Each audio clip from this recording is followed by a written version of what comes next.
The desperate proposal.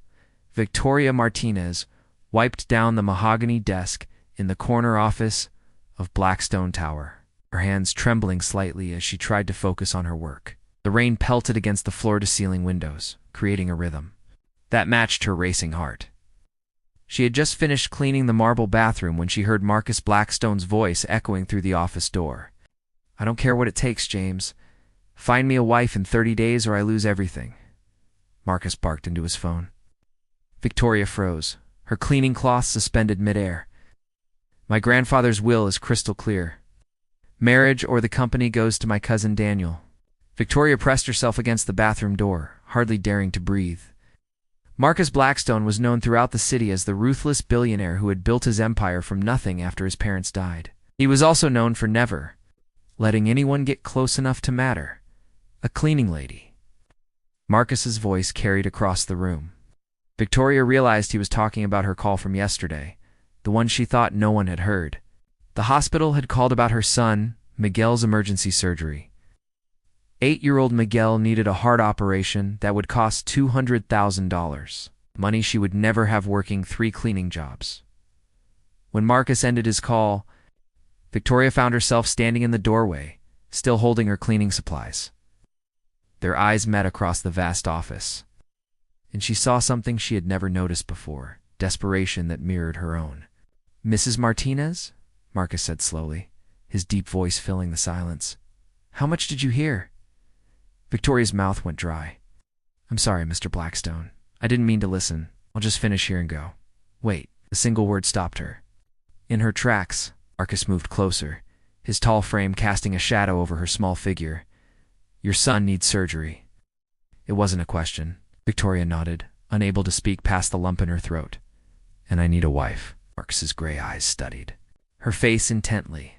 "What if I told you there was a way we could help each other?" Victoria set down her cleaning bucket, her hands shaking. "I don't understand what you're asking, Mr. Blackstone. 6 months? A marriage contract? You get the money for Miguel's surgery? Plus another $300,000 when it ends." Marcus's voice was businesslike, but Victoria caught a hint of something else underneath. "All you have to do is convince the world that you're my wife." The room spun around Victoria. She thought of Miguel in his hospital bed, his small face pale against the white sheets. The doctors had said they couldn't wait much longer. "Why me?" she whispered. Marcus was quiet for a long moment, studying her face. "'Cause you're the only woman I've met who doesn't see me as a bank account with legs. When you look at me, you see a person, not a prize." Victoria closed her eyes, thinking of her son's smile, the way he still believed everything would be okay because his mama would fix it. When she opened them, Marcus was holding a contract and a pen. "If I sign this," Victoria said quietly, "what happens to us when it's over?" Something flickered in Marcus's eyes. "We go back to being strangers." Victoria reached for the pen, knowing she was about to change both their lives forever. As she signed her name, she wondered if either of them truly believed they could go back to being strangers after 6 months of pretending to be in love. Playing the part the charity gala at the Metropolitan Museum was like stepping into another world. Victoria tugged at the black designer dress Marcus had bought her, feeling completely out of place among the city's elite. Crystal chandeliers cast warm light over the crowd of wealthy donors, all dressed in clothes that cost more than Victoria made in a year. "Remember," Marcus murmured against her ear, his hand resting on the small of her back. "We met when you were cleaning my office. I was immediately charmed by your honesty and kindness." Victoria nodded, trying to ignore how his touch made her skin tingle. This was just an act, she reminded herself. A very expensive, very public act.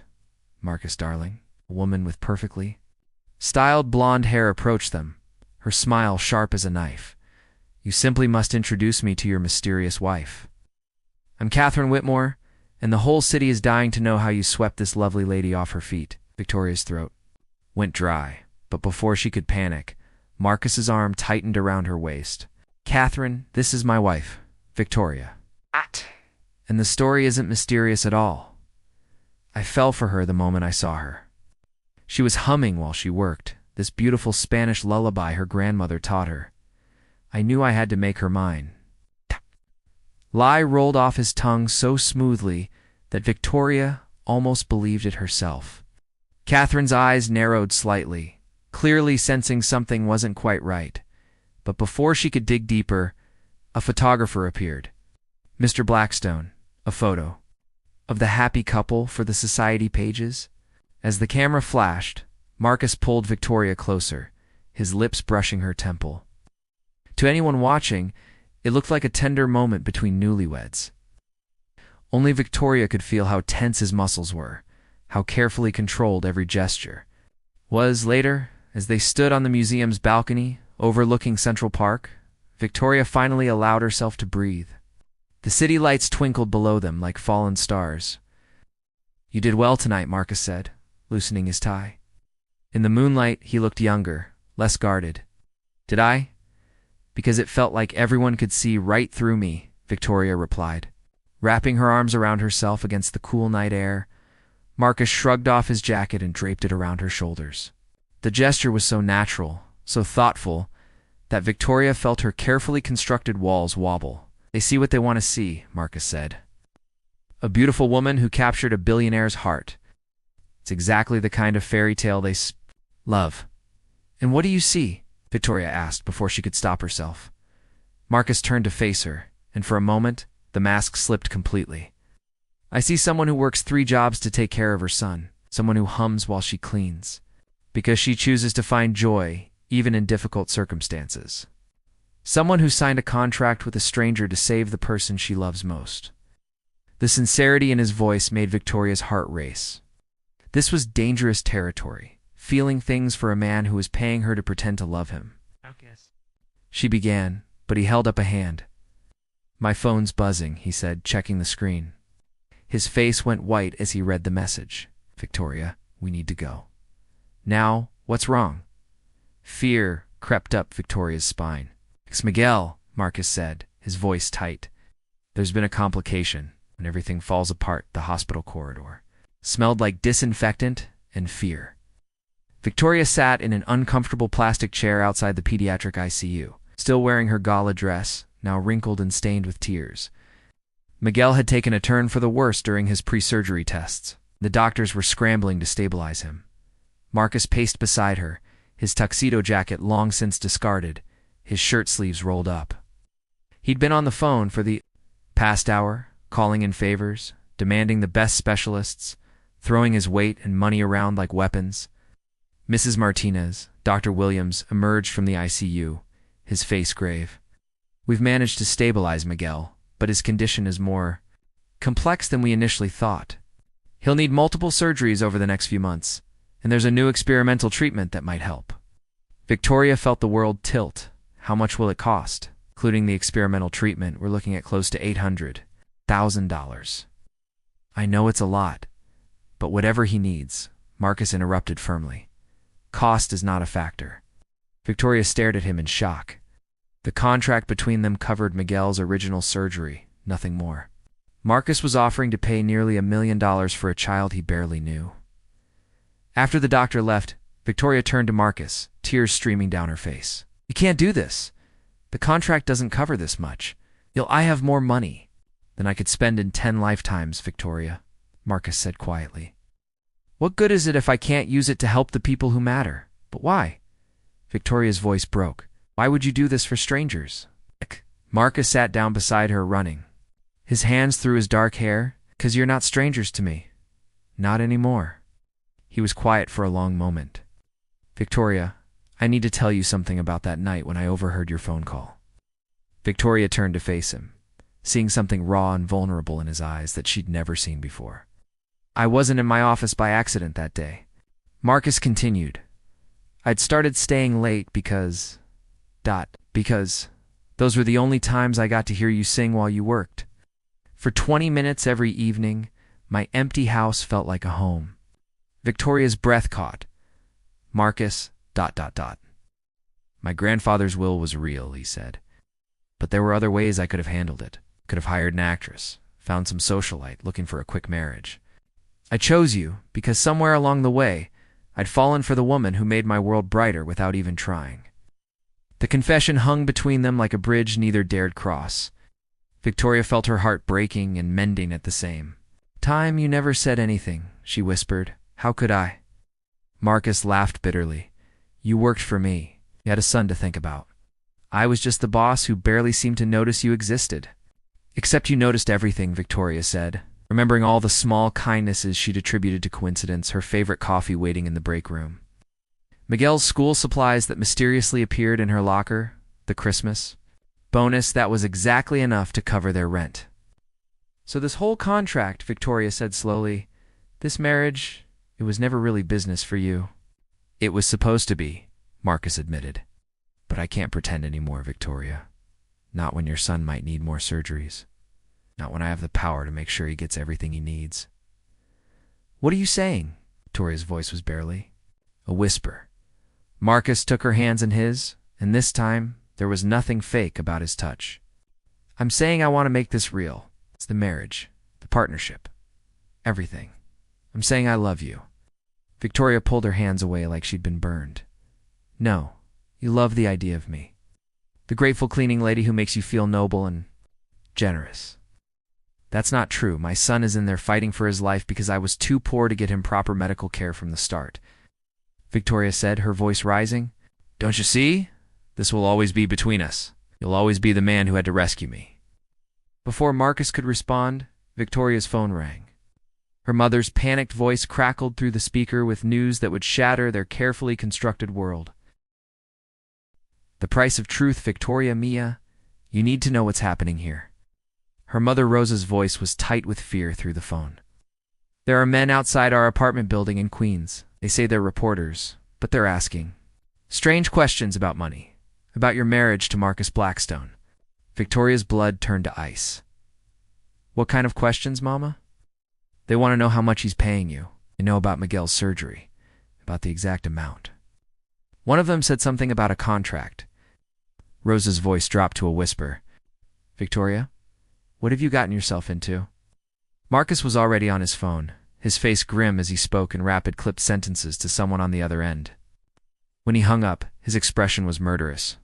My security team says there are photographers camped outside Miguel's school and at your mother's work, Marcus said. Someone leaked the details of our arrangement. Victoria felt the world spinning out of control. How? How could they know? About the contract? Marcus's silence spoke volumes. Victoria stared at him, realization dawning like a cold sunrise. You knew this would happen, she whispered. You knew they'd dig into my life. I can protect you. I have resources you used. Me.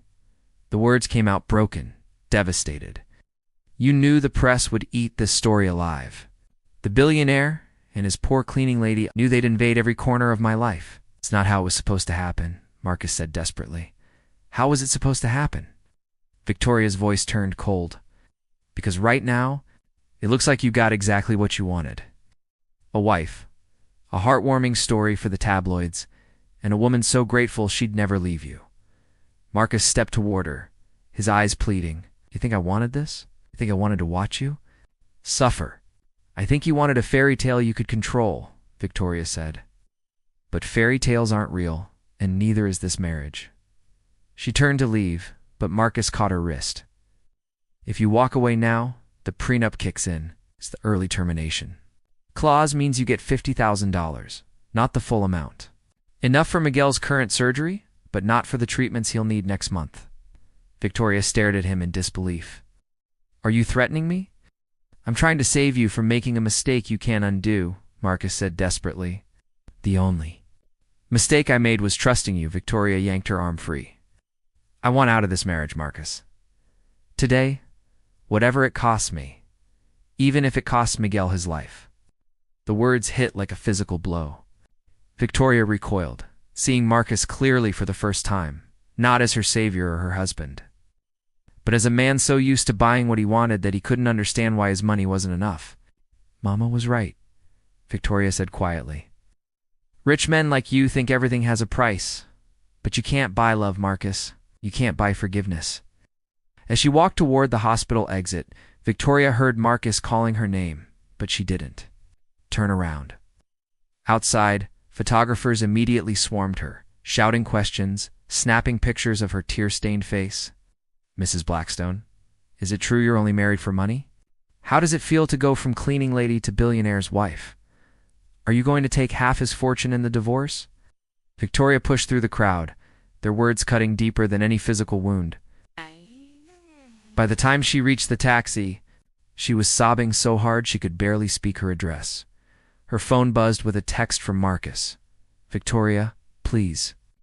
Let me explain. Let me make this right. She turned off her phone and told the driver to take her home to Queens, to the small apartment where she and Miguel had been happy before Marcus. Blackstone turned their world upside down as the taxi pulled. Away from the hospital, Victoria made a decision that would change everything once again. The truth about love. 2 weeks later, Victoria sat in a small cafe in Queens. Stirring her coffee and watching the rain streak down the window, Miguel was recovering well from his surgery. Marcus had kept his word about paying for everything, even after she'd walked away. The experimental treatment was working. The doctors were optimistic about his full recovery. The bell above the cafe door chimed, and Victoria looked up to see Marcus standing in the doorway. He looked different, tired, rumpled, wearing jeans and a simple sweater instead of his usual expensive suits. Dark circles under his eyes suggested he'd been sleeping as poorly as she had. How did you find me? Victoria asked as he slid into the seat across from her. Your mother, Marcus said with a small smile. She made me sit through an hour-long lecture about treating her daughter right before she'd tell me where you were. Despite everything, Victoria almost smiled. She's protective. She loves you like I do. Marcus reached across the table, but stopped short of touching her hand. Victoria, I came to apologize, and to tell you the truth, all of it. Wrapped her hands around her coffee mug. I'm listening. The leak to the press didn't come from me, Marcus said. It came from my cousin Daniel. He hired a private investigator to dig up dirt on our marriage, hoping to prove it was fake so he could contest my grandfather's will. Victoria's eyes widened. Daniel. The pie found the contract in my lawyer's files. Daniel fed everything too. The tabloids, thinking it would destroy us both. Marcus ran a hand through his hair. I should have anticipated it. Should have protected you better. Why didn't you tell me this before? Victoria asked. Because I was afraid you'd leave anyway, Marcus admitted. And because part of what you said was true.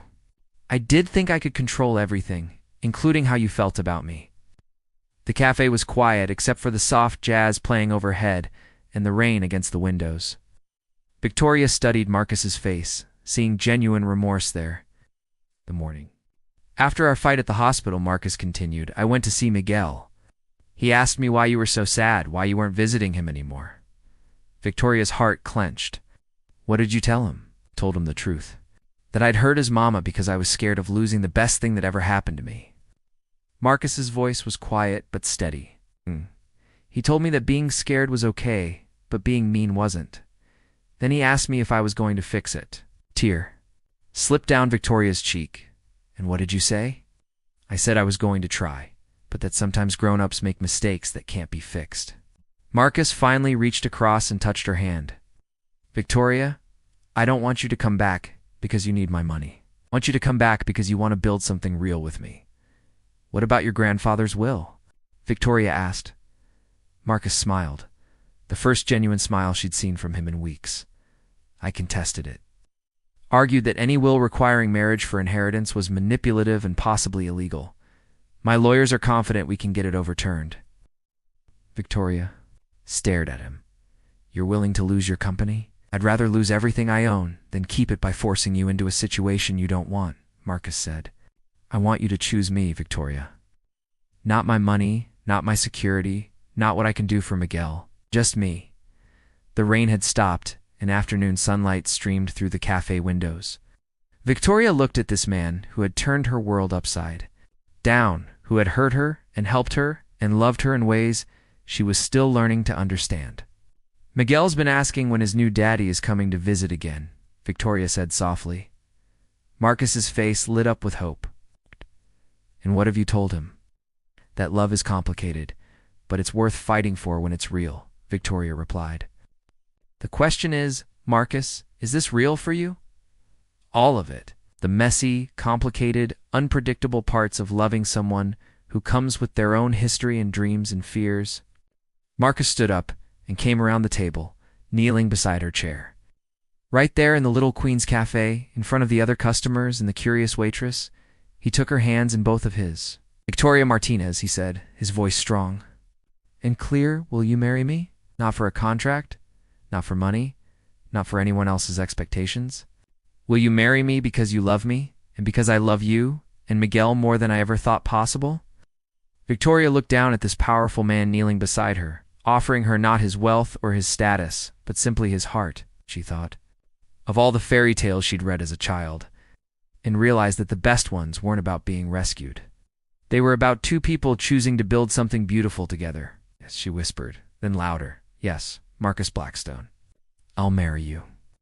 As he slipped a simple, elegant ring onto her finger, so different from the flashy diamond from their contract marriage, the cafe erupted in applause from the other customers who had been secretly watching the proposal. "Does this mean we get to plan a real wedding this time?" Victoria asked, laughing through her tears. "The biggest, most beautiful wedding Queens has ever seen," Marcus said, standing up and pulling her into his arms. "With your whole family and Miguel as the ring bearer.